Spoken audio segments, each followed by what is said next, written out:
નમસ્કાર દર્શક મિત્રો, હું છું કૃતિ. સ્વાગત છે આપનું પાટનગર નેટવર્ક ન્યૂઝમાં. નજર કરીએ આજના મહત્વના સમાચારો પર. ભાવનગરની ઘટના સામે આવી છે. ભાવનગરના ભરતનગર વિસ્તારમાં માતમ છવાયો છે. વિસ્તારમાં એક સાથે 3 નનામી ઉડતા શોકનો માહોલ છવાયો છે. યુવાનોની કારને ભરૂચના હાસરોટ પાસે ગંભીર અકસ્માત નડ્યો હતો. એક 38 વર્ષીય જ્યારે 2 20 વર્ષીય યુવાનોના કરુણ મોત નિપજ્યા હતા. ભાવનગરના ભરતનગર વિસ્તારમાં એક સાથે 3 નનામી ઉડતા શોકનો માહોલ જોવા મળ્યો છે. વિસ્તારના 3 યુવાનોના એક જ દિવસે અકસ્માતમાં મૃત્યુ થતા માતમ છવાયો હતો.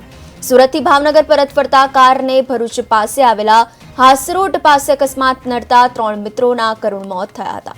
જેમાં 38 વર્ષીય ચેતન ભટ્ટ, 20 વર્ષીય મિતેશ ચાવડા અને 20 વર્ષીય મહાવીર અગ્રવાલ કારમાં સવાર હતા, જેઓના કાર અકસ્માતમાં મોત થયા હતા.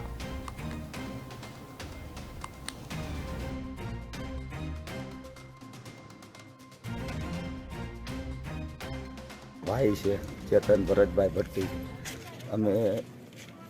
હું બહાર હતો અને એ મારો ભાઈ એના ભાઈબંધ દોસ્તાર સાથે ખરીદીમાં ગયો હતો.